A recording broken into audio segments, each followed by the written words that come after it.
All right, I'm John Miller. I'll be talking about Agile in education tonight with you all. Super exciting and fun subject, especially with fellow and awesome Agiles like you all.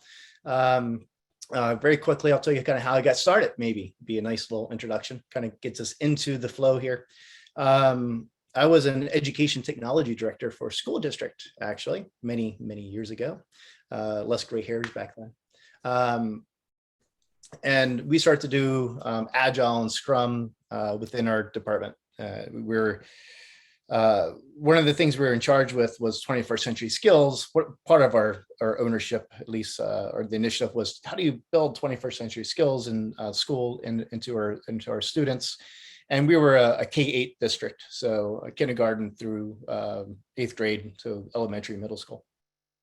And I realized, kind of looked around, really started to think about, what is 21st century skills? What does that really mean? And I kind of looked around and said, we're not really modeling that as an education technology department. We're kind of doing kind of traditional planning, and I just felt like we didn't have the integrity.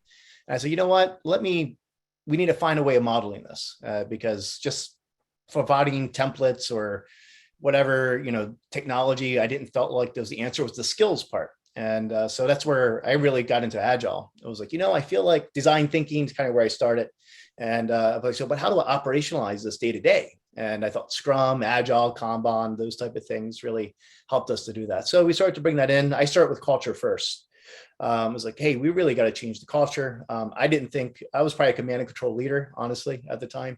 And I think Scrum and Agile helped me really to change who I was and how I led. But anyway, eventually we organized the education technology department into teams and scrummy kind of stuff and sticky notes and, the basic usual blah, blah, blah.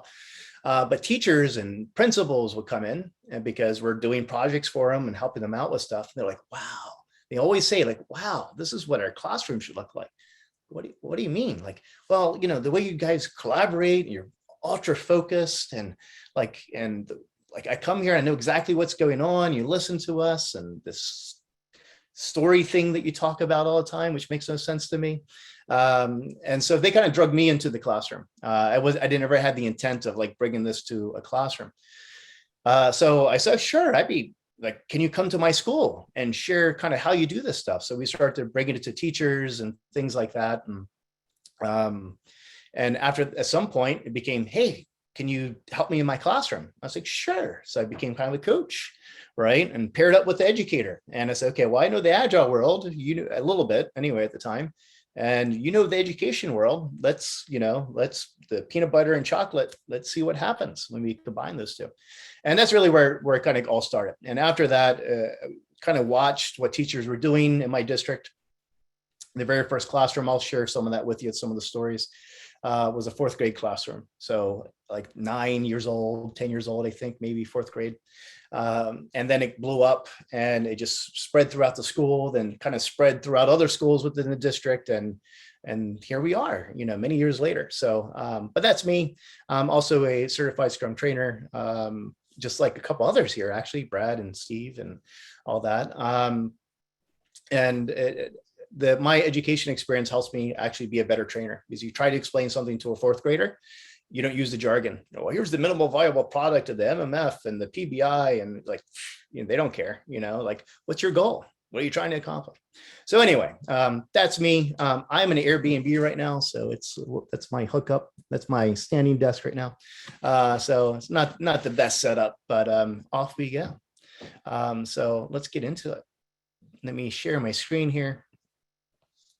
And just as FYI, I was telling you, my whole family pretty much had COVID past 2 weeks. We're good now, but had to kind of do some of this last minute. Let's see, share screen. All right, okay, here we go. That's me, my ugly face. But I have a kind of a company, I guess, called Agile Classrooms, which focuses just on education, and with kids and training teachers. It's taken me all over the world, which is really cool, from Vietnam to Switzerland to other cool places. Brett's been to Switzerland too. But I'm used to having multiple screens and I never use Keynote. So we'll see how this goes. I usually use Mira. So let's kind of set the stage here. Why bother? Just because Agile will be kind of cool in education, should we do it? I think the landscape has changed a lot. And here are my 4 C's for there's this thing called the 4 C's in education. It's like, if I get it right, critical thinking, creativity, communication, and there's some other C. Brett, what's the other C? Critical thinking, communication, I don't know, whatever it is. But there's 4 C's. Collaboration. Collaboration. Yeah. So I find there's these 4 C's behind those 21st century skills, which is, why do those skills matter today? And I find that these things are what's increasing in the world, and the competition is increasing, even with schools, charter schools, online, YouTube, whatever, deschooling. But competition is just increasing, which means we need to adapt faster, keep ahead of that competition. Change. Obviously, my other 5th C here is COVID. It's like, what's the no-brainer? Like, COVID was kind of the ultimate business case for Agile in some ways. But change is that rate of change, which we know is increasing faster and faster in the world. And with that change, it actually gets amplified by connectedness. I'm in Massachusetts right now on vacation. Many of you are in Denver right now. We're this ultra deeply connected, interconnected society, which means one change happens over here in China and affects us here in America. So this interconnectedness that happens gets these ripple effects, which amplifies the change, right? So this interconnectedness, that even within your organizations that you might work in, you don't work alone. Your team, whatever, isn't by itself. You have these interdependencies, which means if one thing changes over here, somehow it winds up affecting you, and you're like, how did that happen? That wasn't part of the plan. So this interconnectedness, I think, changes the way we need to manage work, the way we think, the way we respond to things. And of course, complexity, that's always the kind of the buzzword here in the Agile world. But we talked a little bit earlier about robots taking over and, YouTube videos and artificial intelligence. There's one of the books actually that really brought me into Agile and design thinking was a book from Daniel Pink, called A Whole New Mind, Why Right Brainers Will Rule the World. And he talks about his 3 A's. He goes, 21st century is going to look like this. You have automation. If it can be automated, it will be automated. You have, he called it Asia, which just meant outsourcing. You needed another A, so you outsource it. And then abundance, like you got so many shoes, you now need ways of organizing those shoes, right? We can't even manage our own playlists, so we need to outsource that to Spotify. But the thing is here with that is the left brain stuff is going to be outsourced or automated, and the right brain stuff, the really complex problems, is what's left over for us humans to solve. And so that elevates the need for those 21st century skills in kids, where, just be able to, read and do math isn't enough anymore. We talked about retail dying, those jobs won't be there. So what's left over? So we have to kind of elevate the skill set. And I think that's the big why behind these, what education calls 21st century skills. Sorry, it's raining here really loudly, so hopefully you can hear that. Here's the 21st century skills. All right, there we go. Those are the 4 C's. There you go, in 21st century skills in education. So creativity, innovation, except you can read it. I'm not going to read it off to you. So when you hear, by the way, who here is an educator? Is anyone here a teacher, an educator? I know Brett is, absolutely. Previously. Oh, that's right. Yeah, that's right. I forgot. Yeah. But if you talk to educators, they'll talk a lot about 21st century skills, and this is a nice little way of the 4 C's here. But schools are challenged. The problem to solve is, how do you build this in? How do you integrate this into the curriculum and change it from kind of read the book, take the tests kind of thing, whatever else, and how do you integrate this into the learning? Because that is not only important today, just to live their life, but also in tomorrow. And that's where, oops, what's going on here? There we go. Kind of the future of work is. The World Economic Forum, when was this? January 2020. They talked about pretty much these emerging jobs of the future, and they had a bunch of them. But some of them, a bunch of them actually were around Agile, which I thought was really interesting. They talk about software product management, obviously, and Agile's there, the Agile Manifesto. Product development, product owner, Agile coach, Scrum master, out of the top 10 here, right, is Agile job. So good group, good news for you all.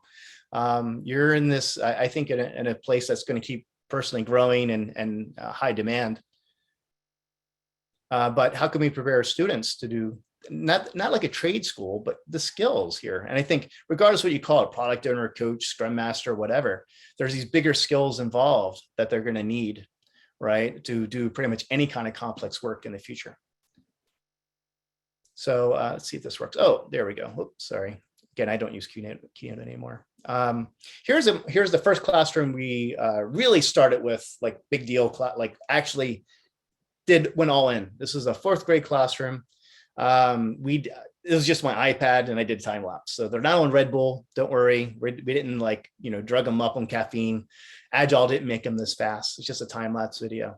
But these are 4th graders. What they in education called mainstream classroom.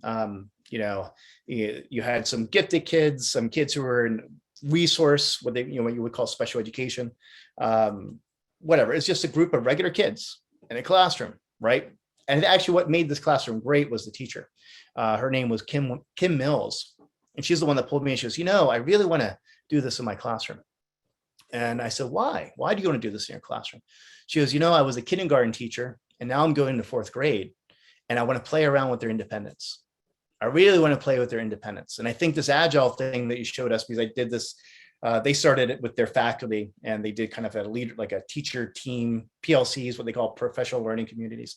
Because I really think this would work great in my classroom to play with that independence, but give them some structure, give them some guardrails to help them to do that. So this is our first classroom. This is where I learned a lot because I was there almost every single day, helping her out, learning, trying some scrummy things, which is my default go-to, and realizing, oh, that didn't work. We need to change it. I think we're on the right track, but just applying Scrum isn't going to work here. But it gave us at least a starting point.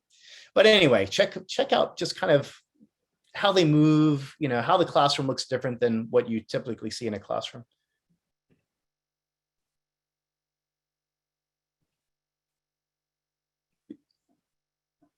There they go.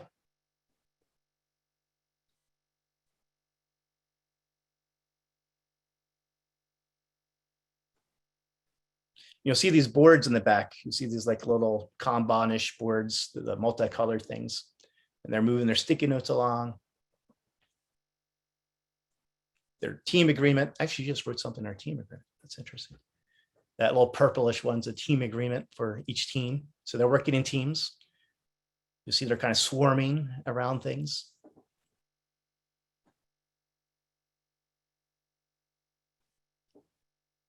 I think they're making a flying machine, if I remember correctly. Like their project was create a flying machine that had to fly a certain distance kind of thing.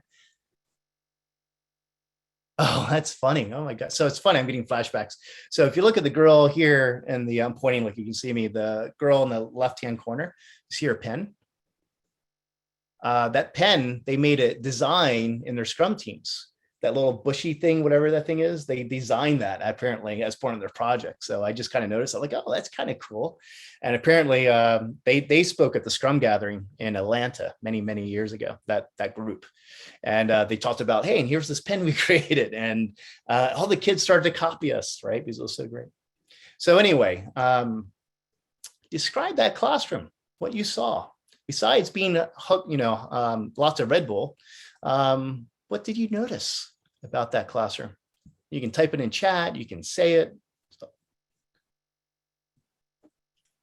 lot of movement. Yeah, a lot of movement. Burn some calories for sure. And man, having one screen is limiting for me. All right. Sorry, I gotta see my chat here.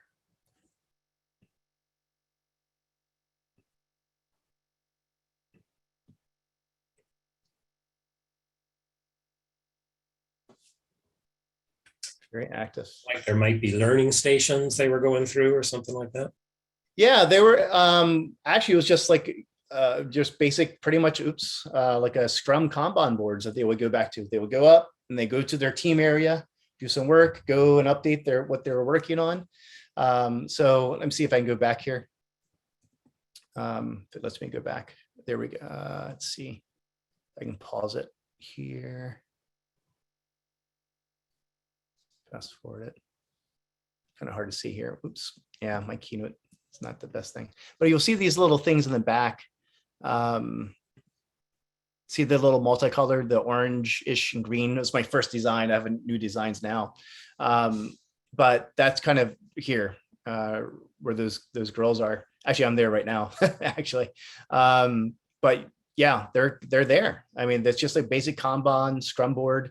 There's a little problem star back up top. If they have an impediment, they would pop that up to what we would call the problem star.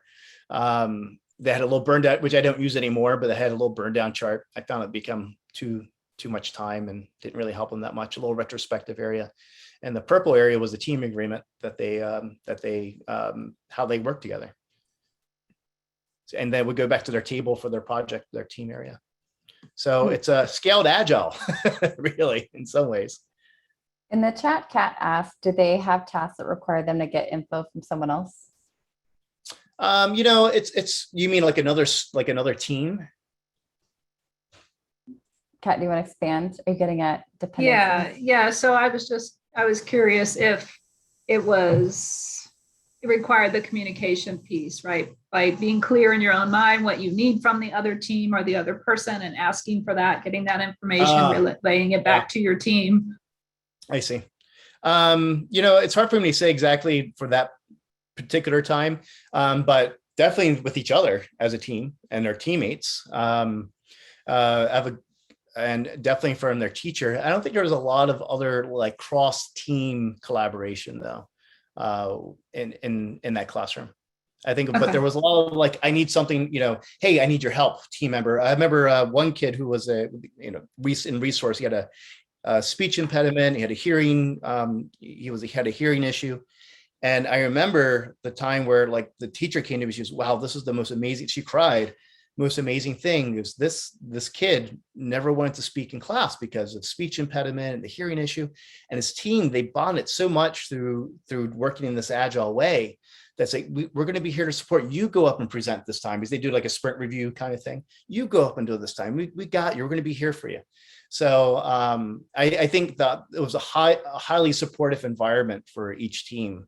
So from that level, definitely. Here is something from, just make sure, can you all see? I can't see my Zoom when I present my keynote apparently with one screen. So let me know, do you still see this, the keynote? No, I don't think you're sharing anymore. Okay, all right, let me try that again then. I'm used to having 3 screens, so this is interesting. Let me share that again. All right. So here's a quote from Kim. Do you see that now? Yes, ordinary kids being extraordinary. Yep. So from Kim, 4th grade teacher.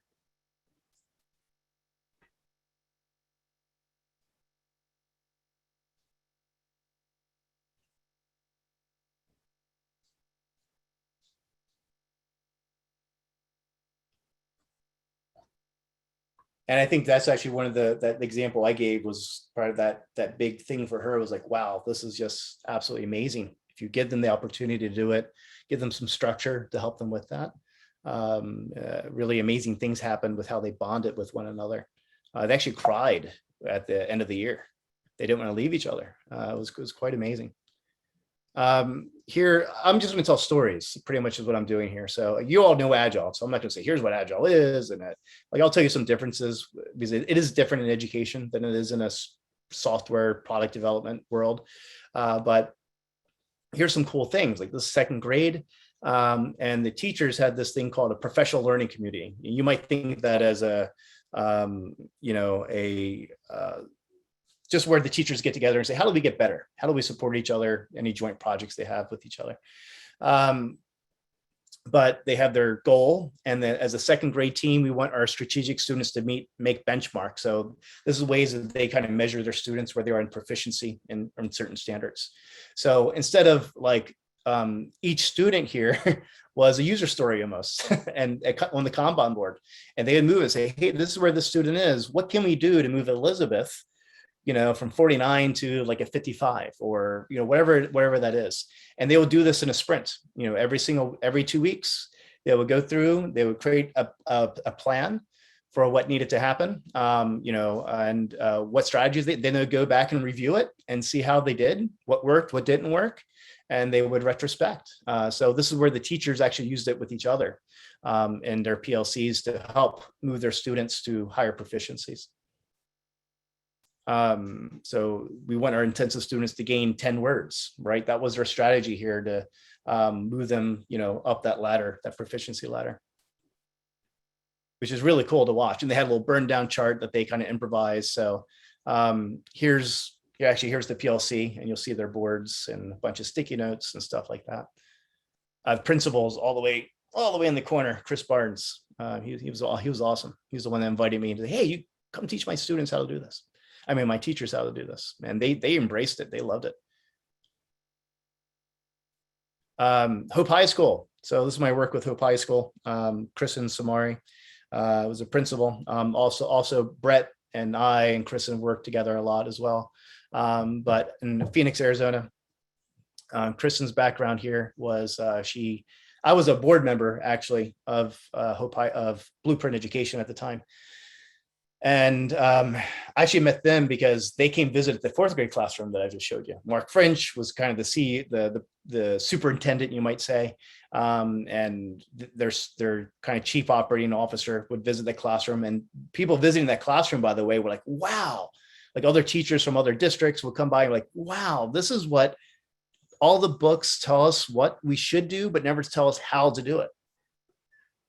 And that was my big aha. I was like, oh, wow, interesting. Like, it's like all the theory, like you should have students who are all taught, self-directed, but how do you actually make it happen?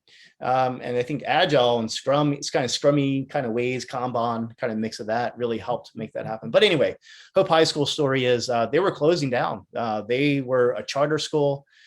They focused on students who were behind, who I said, my vision for them, my own personal vision, wasn't like their vision, but it's like they were taking kind of the outcasts from other school districts. They didn't want them, or they were behind. Some were like 20 years old, some were pregnant and had to leave school, and then they came back to school to get those credits. Some were in jail and had to come back.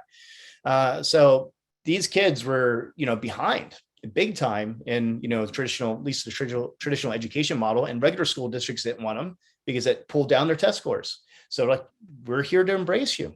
But because of that, they were at threat of closing down because their test scores are obviously a lot lower because they're just behind. So they were desperate. And I find most people, when they're desperate, they go find Agile or something like, oh, we're desperate. What do we do? Let's do Agile or Scrum because we don't know what else to do. Pretty much what happened there. And Kristen was awesome. And, Mark pretty much connected with her and goes, well, let's give it a shot. Let's see what happens. And we worked with their students, and Kristen was just an awesome leader in general. But we worked with these students, and this is the new, what I call the learning canvas, but they started to do it.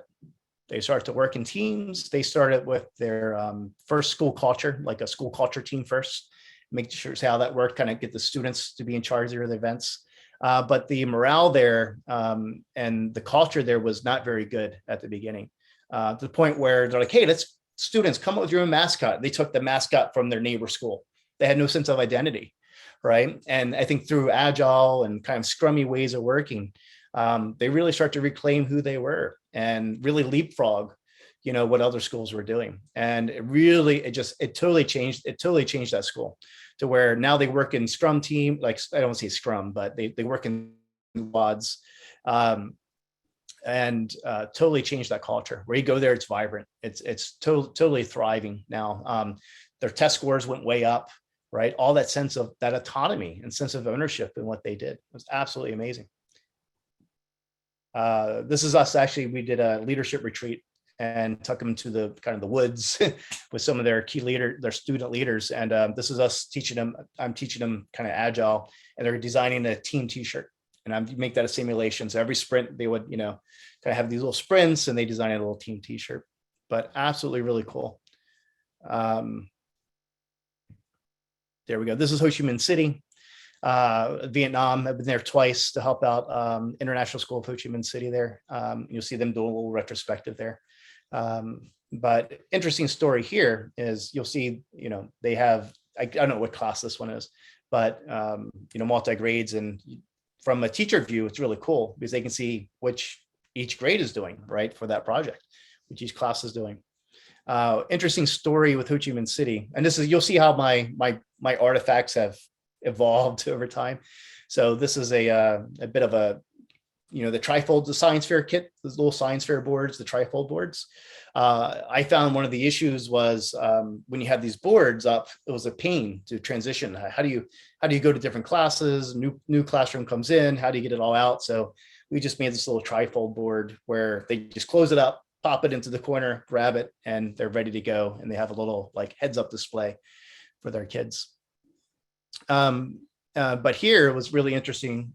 They started to really implement this.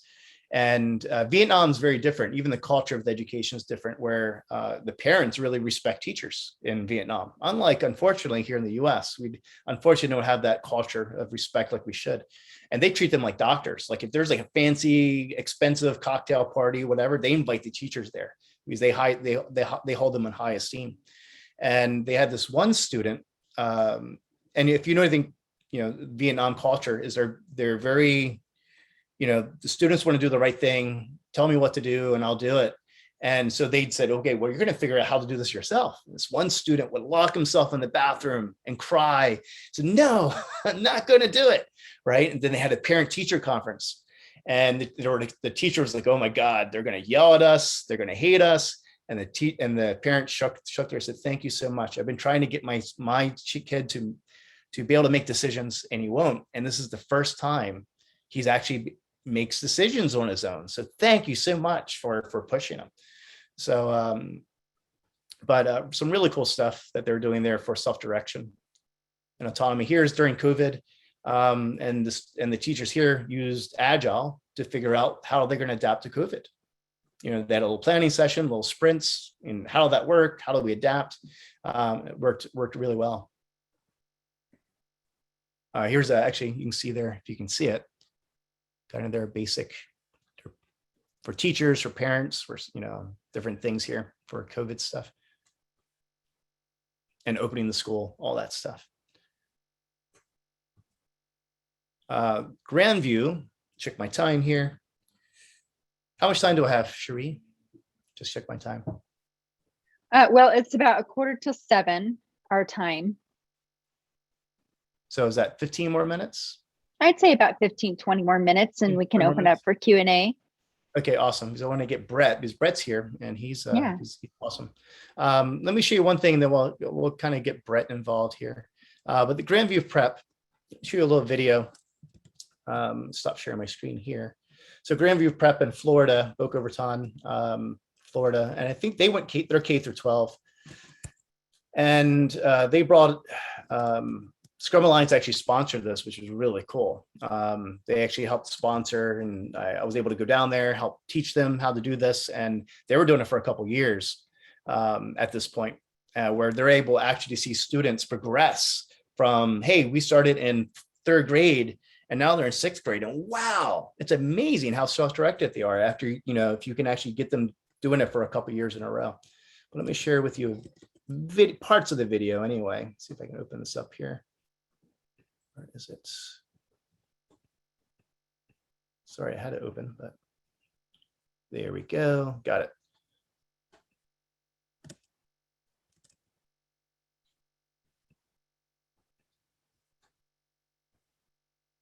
One screen sucks, I'm telling you. All right, find it. Here we go.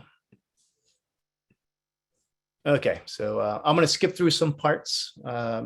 especially with me talking because I sound like an idiot, but I want to focus on some of the teachers and what they say. So give me a thumbs up in video when you can hear and see it. Make sure it actually works for you.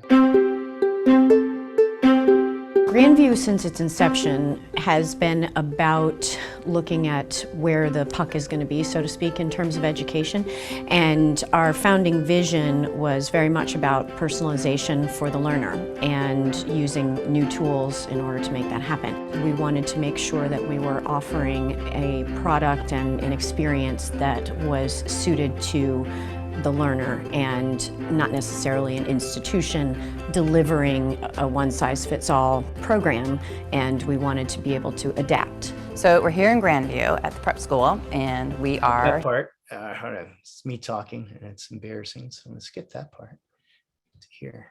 To help them with that process. The way we were able to get Agile training here to our school was fantastic. One of our teachers, her husband is in software engineering, and introduced it to her, who introduced it to their son, who then, out of conversation, we were looking for a tool to make the things that we do possible. And so we were just chit-chatting one day, checking online, looking for different things, and then John Miller responded. And from there, we had several Skype conversations, and we've been blessed to have the opportunity to have you all here and learning about the Scrum Alliance and Agile Classrooms and how it's going to help us become better at what we already do. Since 2010, we started Agile Classrooms. Blah, blah, blah. Okay, let's get here. I look like such a mess. One of the things that we're seeing when you're trying to personalize with students is that their pace and their rate of change happens so quickly, and to be able to tap into their productivity when they want to learn something, they want to accomplish something, when you're providing choice, you have to also provide tools for success. And this entire visible thinking model and design model and productivity model is perfect for that. And we're so thrilled to be able to see what's happening in the world and apply that in an educational setting, because that will not only make the kids successful at school, it will make them successful in college and beyond.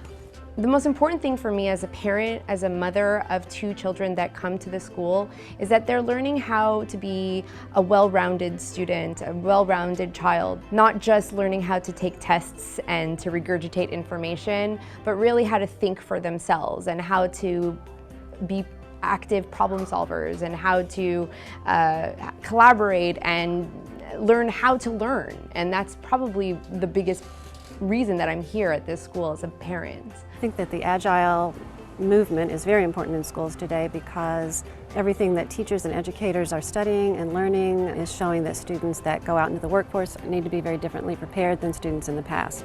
So this tool lets them be able to clearly define goals, to be able to work together, to be able to communicate effectively, and to be able to track their progress and know when they've succeeded in the end.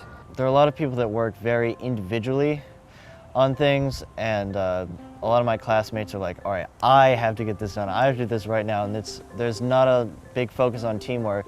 And I'm starting to see a shift more towards teamwork. We're doing a lot more group projects, project-based learning and stuff like that, which you really need teamwork for. So I'm glad to see the school sort of shifting in that direction from the old sort of read and regurgitate style of learning. The most proud is definitely when students have the realization that the work that they have accomplished is for them, and it's beyond school, it's beyond a grade. They've discovered something that they truly care about and they're engaged in, and almost always it carries on beyond the walls of the school community. I'm hoping that success will look like us being at meetings and standing around and actually moving things to the done column and seeing how we came up with something and it finished and we had an end product. It'll look in the classrooms. Our students will be completing projects in a smoother transition. There won't be any more, well, whose job was that? And why didn't this get done? And what was the time frame? We didn't have enough time. So success will be in the visible of, we did it. Whether you're a student who struggles with school or you're a student who loves school, you have to grow in the areas where you need the most support. And I think that being able to have choice, being able to always have to be aware of my productivity and not necessarily rest on my, oh, I can answer that question, or I could do that. I have to put real things in motion. And I think that this is an excellent cross-check for anybody willing to grow and wanting to be more than what they originally think they're good at.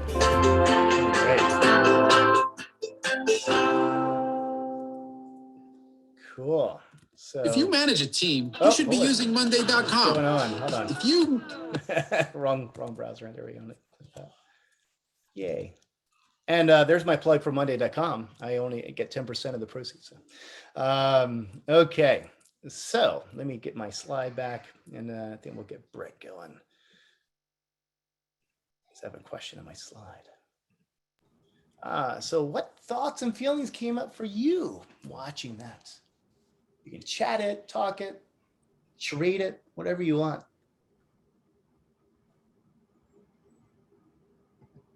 And Kristen, every time we say Agile, you have to do a drink of your wine. Yeah, people, go ahead and come off mute, unmute yourselves, and if there's any questions or comments.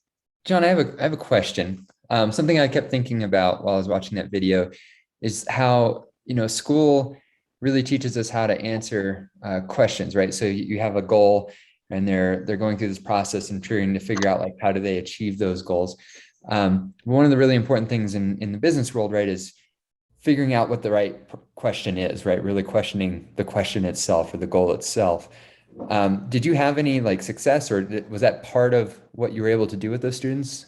I think, so here's the bit of a difference, I think, with students than adults, is that you need to teach, and maybe even with adults, but you need to scaffold them. Like part of the education is how do you scaffold these skills? How do you get them from here to here to here, and not just expect them to be self-organizing and questioning? So I think what we find though, is by giving them the time to do it, they evolve into that. They start coming up with their own goals. So really it's how do you, we're in Scrum or Agile, we talk about self-organizing, self-directed teams, so self-managing teams. You can't expect students to be right away self-organizing, self-managing. So how do you scaffold that? How do you start? So, so kind of answering your question indirectly here, is one thing we have, and do I have it here? I don't. I thought I popped it in there, and it removed it. But we have a spectrum of choice. What level of choice do you have in this particular situation? So, the question, if you did inquiry-based learning or something like that, very low level scaffold would be we give you the question. And we have the answers, but you got to figure it out, right? You have to go read that material. But then once you could master that, then you figure out how to answer that the best way. Then once you figure that one out, okay, what questions do you have? Let's have you start to ask those questions. So I would say, yeah, that fourth grade classroom, probably the end of the year, was able to ask some questions, but they didn't start out that way. I think you have to scaffold them most classes. I'd like to know more about that scaffold. It sounds applicable to a lot of companies too. Yeah, it's just good. It's just good education theory. Vygotsky, that you start with where you are, just like Kanban would say, and kind of build up to that. I can show you a little chart a little bit later. Anything else? What was your experience like watching that video? I mean, I was curious. From a Agilist perspective, a parent perspective, a teacher perspective, how someone could get started in this. What resources could they reach out to, or communities can they reach out to? Sure. To be that pilot program. Yeah, let me do that, and I want to get Brett in too. Okay. Brett, but here, there's a couple places you can use Agile. You can do it through projects. You can, I'm just going to, you can what we call learn with projects. So it's not project-based learning, bunch of different ways here. But here's this is a slide I want here. How you can help as a non-educator is I find actually the best way is not getting right into the classroom, because that's really risky for a teacher. There's a lot riding on that teacher. So if you can focus on non-core curriculum stuff to help them out with that, that's awesome. If you can help them with after school program, like a robotics league, that's a great way, especially if you can run it and volunteer for it. What happens is they start to play with it and like, oh, that would be cool in my classroom. Can you show me how to do that? So I would start at the edges and not go directly. And what I find to be really helpful is starting with the staff themselves. Once they get some confidence in it with using it themselves with their own operations, they feel more confident trying it in the classroom. But you've got to realize there's a lot of eyes and on an educator, from the parents, administrators, etc. So it's a risky thing to try to do something innovative. So if you can start at the edges, build that confidence up, and they can see it with their own eyes. Wow, that is awesome. I want that in my classroom. So that's what I would recommend to start with. Start on the edges and then just see what happens. And usually they'll pull you in, but they get really excited by it. You don't have to force yourself into it. Thank you. You're welcome. So Brett, I have Brett here, and Brett, do a quick share out who you are. And my name is Brett Thayer. I'm a teacher in Jefferson County Public Schools. I've been teaching since 1995. I've got my CSM in 2015. I blame my wife for that. She's in IT, and she said, "You'd be a great Scrum Master," and I had no idea what that meant. So I took Brad's training. Hi, Brad. Brad's with us today. And I said, "This is cool." And then I actually watched my wife's team in action. And then I said, "Oh my gosh, this could change how we educate." And so much like John did, but in a completely separate way, I love how this is just, it just rises up organically, because once we see the process, then it's like, we have to get this into our schools. We have to get it in our classrooms. And so I've been teaching and training since that. So I have some questions for you, Brett, if you don't mind. Okay, great. Cool. Where were you on the night? No, I'm kidding. Not those kind of questions. First of all, what subjects do you teach again? I'm social studies. So it's AP World History, AP Seminar, World History, Philosophy, those kinds of classes. And when your spouse coerced you into using Agile in your classroom, I find that really very common. Spouses bringing this in. I saw in the Grandview prep, hey, someone's husband was a software engineer. Brett Wendell Boggs, he's done Agile in the classroom. His wife was Melissa Boggs, and she was like, "You should try this in the classroom too." So if you're married to a teacher, it'd be a nice little thing to try. But what about Agile? When you saw it for the first time, you're like, "We've got to try it." What made you think this could be a game changer? This could actually work really well for my classroom? Because the students were doing the work, right? So it's the self-directed learning. It's the things that we want as teachers. This is our goal. We want the kids to take over the learning and take over the classroom. And so when it was working well, it was awesome. Administrators would come in, and I'm just sitting in the back of the classroom, just watching things, right? And the administrator goes, "So I see what they're doing. What are you doing?" I go, "Right now, not much. They're doing all the work. Why don't you ask them what they're doing? Why don't you ask them where they are in the Scrum board?" And so once the administrator saw this, then it was like, okay, now maybe we got something. So it was, and I love what you say. It's such a truth that it's a risk for teachers to innovate. But I'm in a school, and I've been there since 2000. So I think I had some leeway to try new things, especially in AP Seminar, where they're doing presentations and research skills, and they have to work in teams. It was just a natural thing that, like, oh yeah, this can work. It sounds like a lot like the one when the teacher visited our classroom, like, and this is how to do it.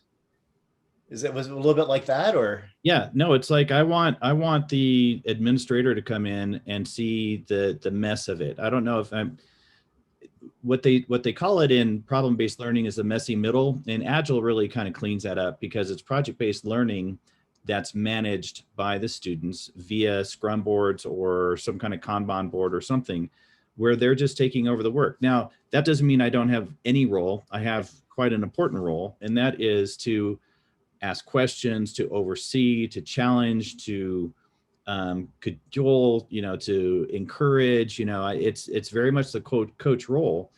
But we do the Scrum ceremonies. So I know exactly where every student is in a classroom. They know exactly where they are, and it just works out.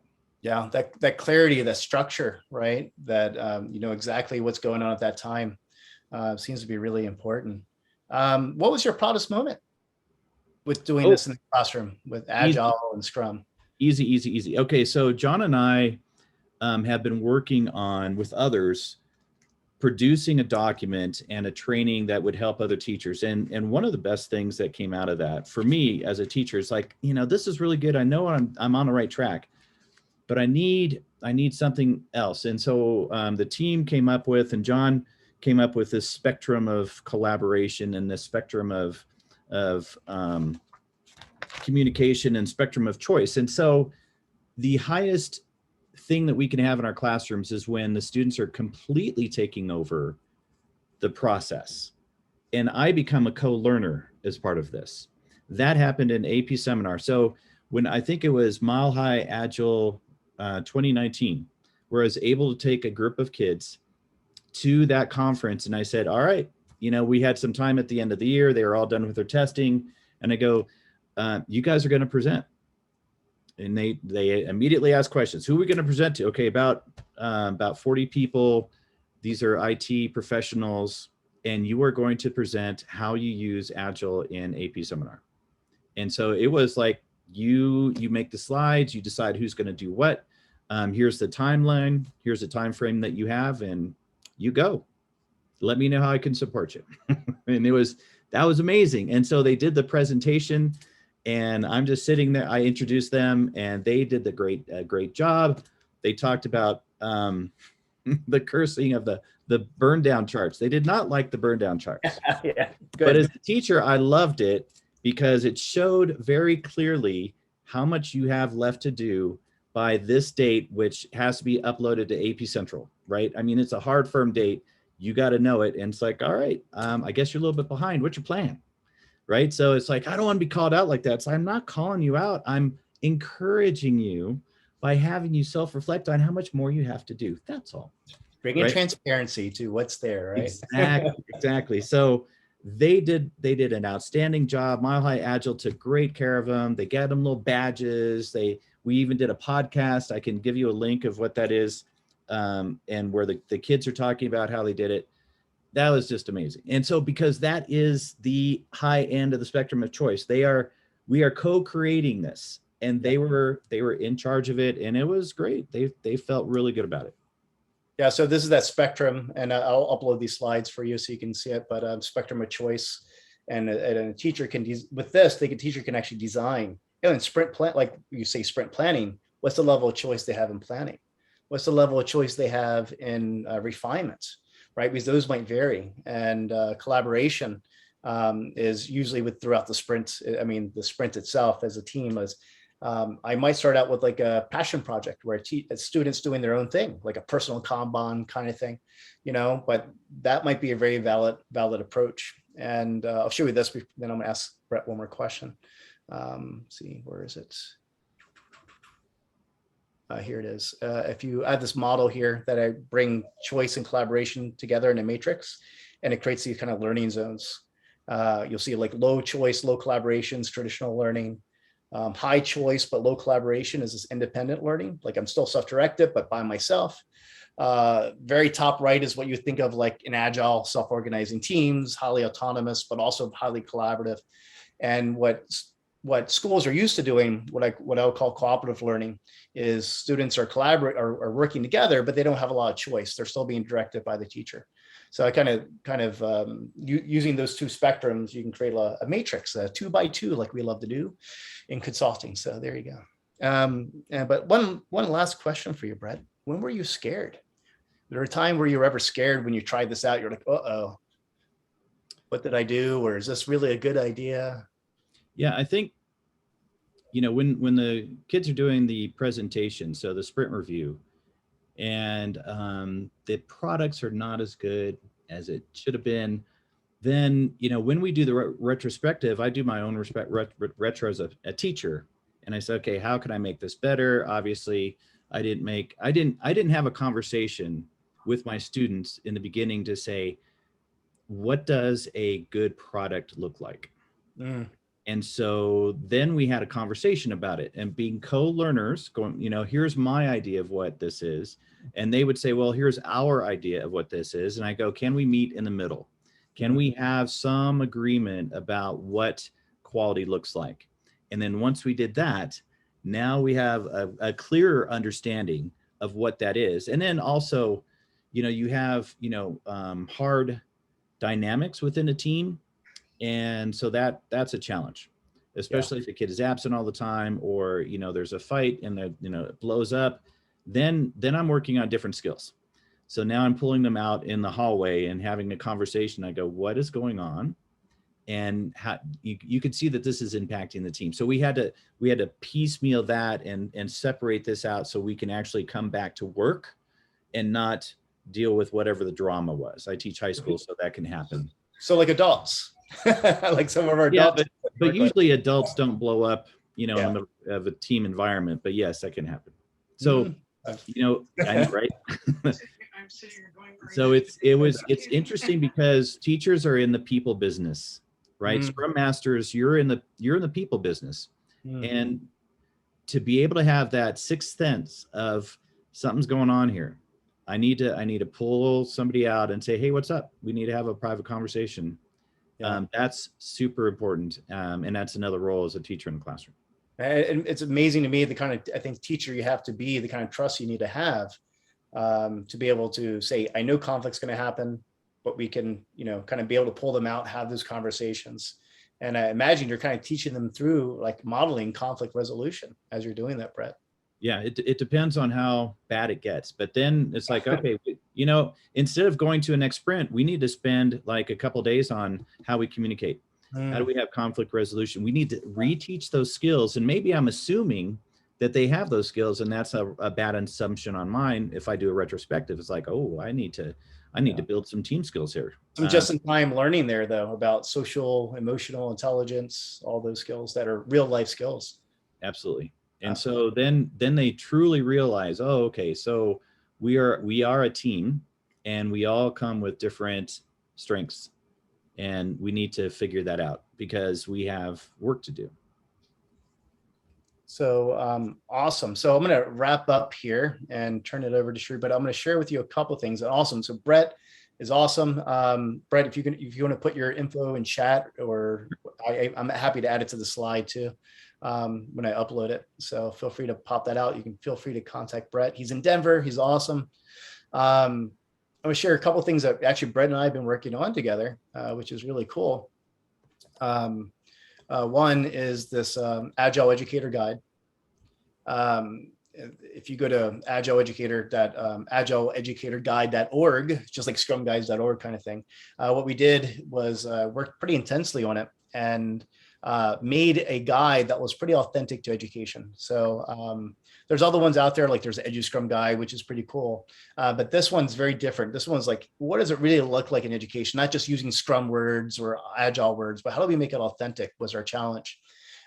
So even though it's inspired by Scrum Kanban, it's not just that. You'll see some Scrum stuff there, some Kanban stuff there. There's no roles like product owner or Scrum Master because that level of choice changes. The whole idea is to get the students to become kind of the product owner over their own learning. So there isn't like a role like product owner or Scrum Master in this, but it really focuses on how to scaffold this because, again, these are kids that you're working with and you don't quite know where they're starting. So how do you grow them towards that self-organization? But you can go to the Agile Educator Guide. There's this Cal K-12 certification that we're launching with Scrum Alliance. It's very small right now. Brett and I have both taught a class already on it, but it's Certified Agile Leader K-12. There's a story behind that, but really it's kind of a 2-day training, almost like a CSM, but directly, especially for educators in the language of educators. And of course, you can go to my website, which is Agile Classrooms, and I have tons of resources and typos and all that stuff that you can download. And I'll have all that up there for you in that Google folder. John, when is that certification with Scrum Alliance? When is that available? Are you guys, is this sort of a beta group? It's just launched. So we just launched it, and it's kind of a soft launch, you might say. So yeah, there's a bit of pilot group, Brett, I, Chris and Samari, some others, and we have some very specific criteria that you have to apply this education. You can't just, for right now, it's like we want people who can speak education language and talk to them. But that's actually live right now. But kind of, we're going to try a couple things, see how it works, get the data, and see what we do next with it. So, but Scrum Alliance has supported us in helping us to make that happen. So we are appreciative of that. So and I've added all of the resources and links, including Brett's contact information, to our sign up sheet. In the top, there's just a collection of resources, including the book we mentioned above and a few other things. Do we have time for some questions that maybe came up in the chat? Anybody want to, if their question didn't get answered, maybe if you wanted to mention it here.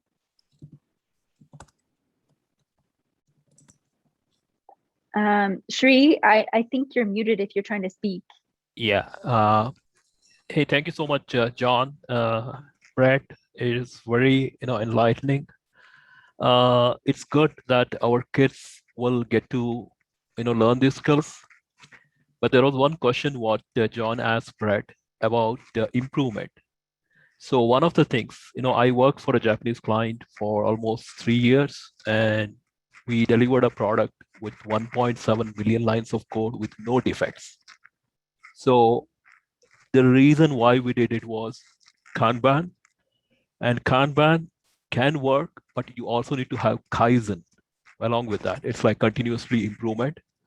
And there's another concept called Muda in Japanese. So they do not want to have any waste.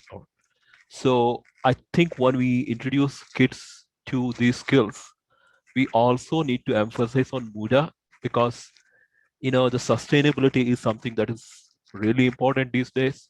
We cannot just keep burning resources.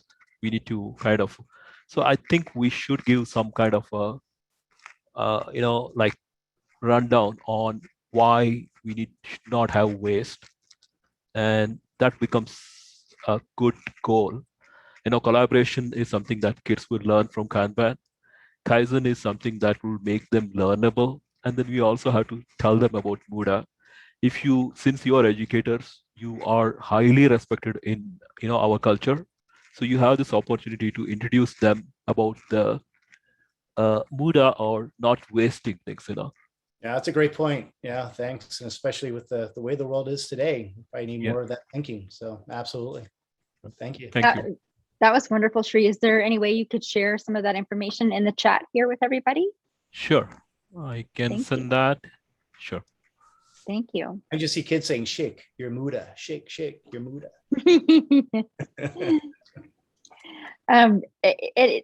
I did see some other questions in the chat, but I just wanted to make sure, like Sending wrote something here. Are there common issues that come up when trying to implement this approach on the edges in the classroom, which with teachers, with administrators, with parents?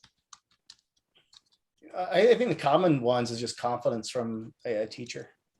Like they want to feel some kind of competence with this before going in. And it's hard. But again, it's why we also try to start them in a safe, like give them a choice of starting in a safer place, like kind of the Kanban approach of start where you are. Is okay, maybe just start with what you're doing today. You're not giving them choice, but visualize what you're doing, model it in front of them. Like, here's what I'm doing. I'm planning this out. This is what it looks like. So I think a lot of it's the sense of some kind of safety. You'll get the super innovative teachers who are like Brett, who are like, I'm just going to try it. I've met teachers like that, but those are few. But I would say it's just getting the sense of confidence there is really important. So what do you think, Brett? Yeah, so when I give presentations to an IT audience, there are all kinds of opportunities that leaders of clubs and activities desperately would love your help. And I'm just thinking like prom, for example.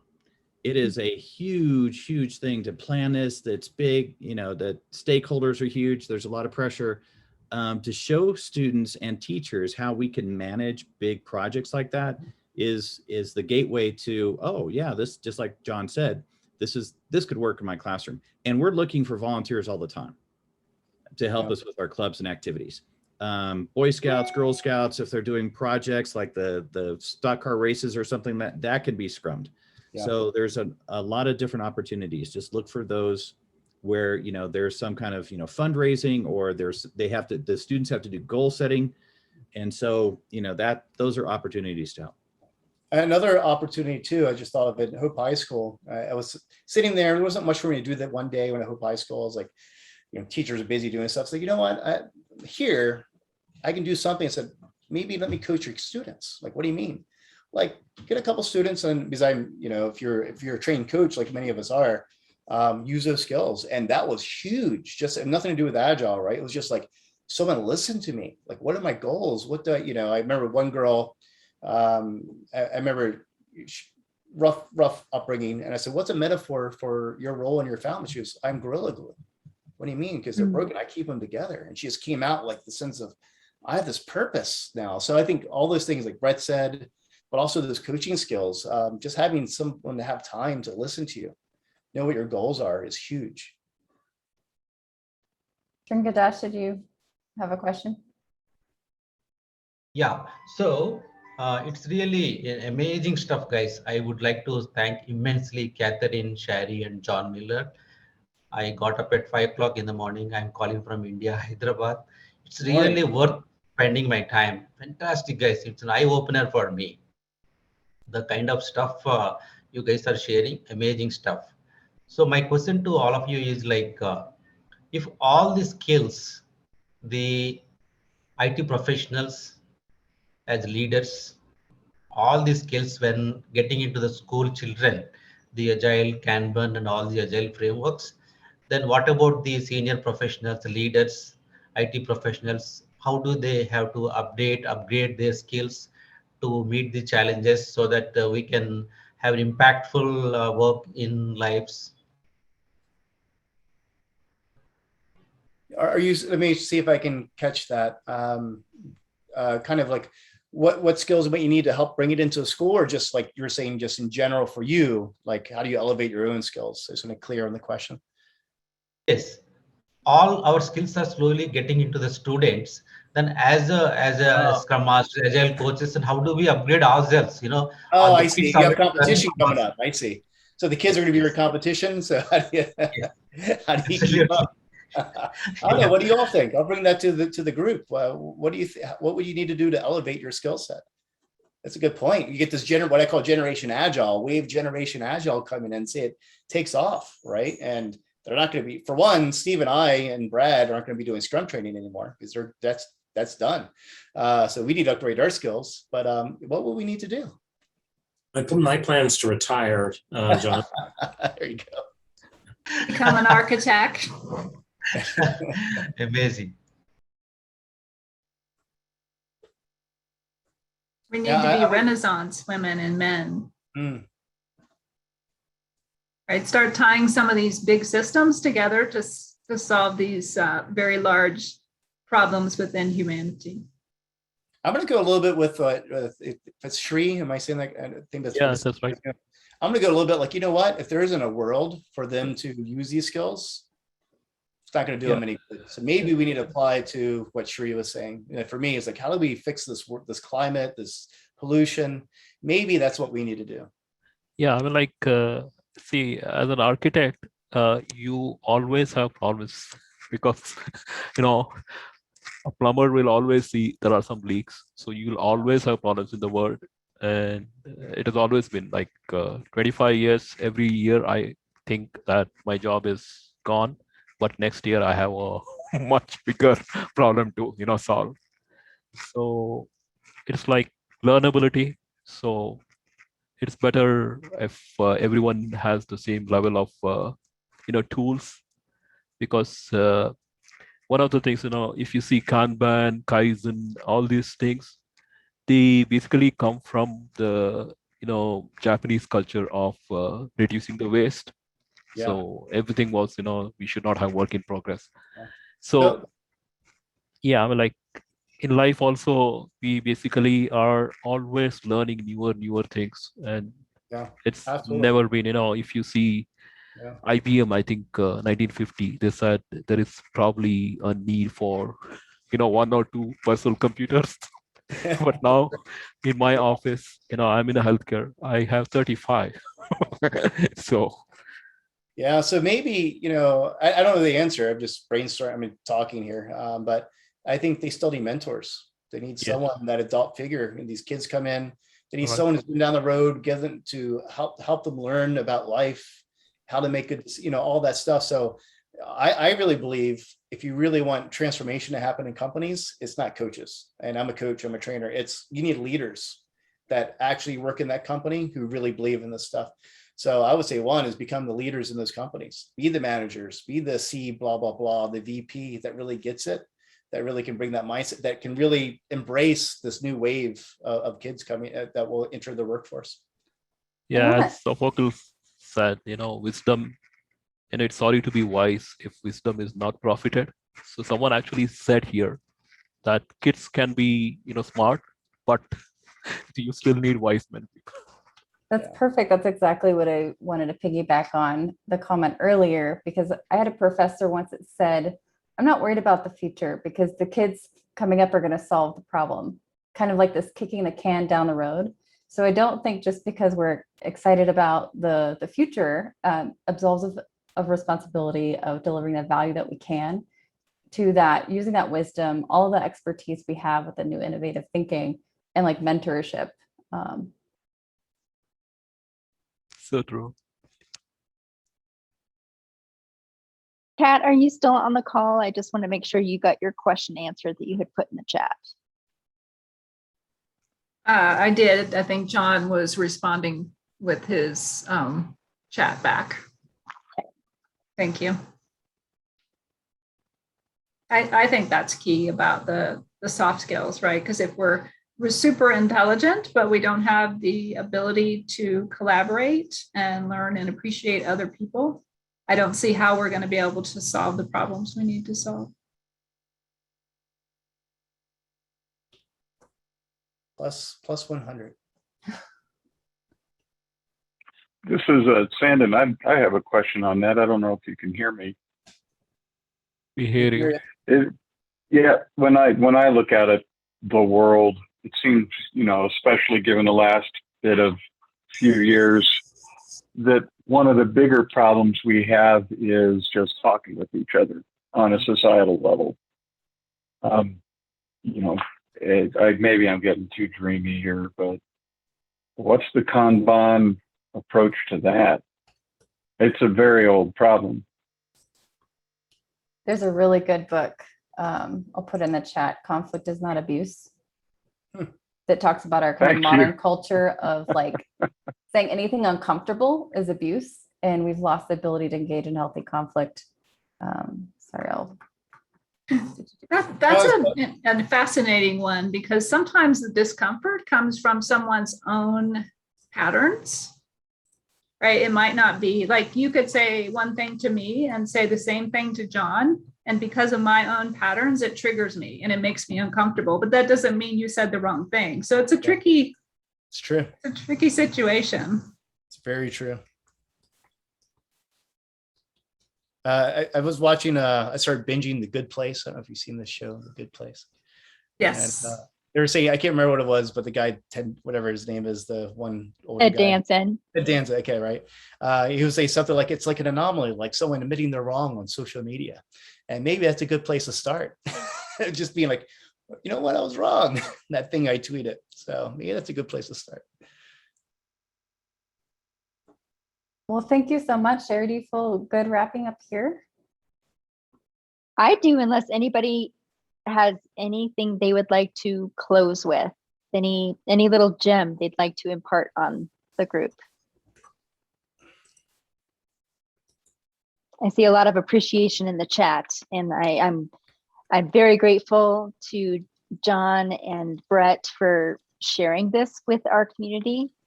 Thank you so much for making that time for us. And I'm excited that we can share it also on YouTube and continue sharing it. We can carry it forward. Yeah, I want to say thank you all for coming. I want to say a big thank you to Brett, because he joined. It was like, hey, Brett, can I interview you? He was like, yeah, sure. So he didn't plan any of this at all. So he's totally, 100% agile there. So thank you, Brett, for doing that. And always an inspiration to work with you and talk with you.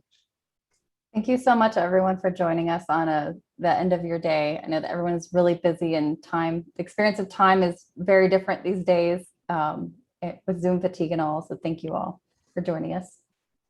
Thank you. Bye. Thank you very much. Good evening. Appreciate you all.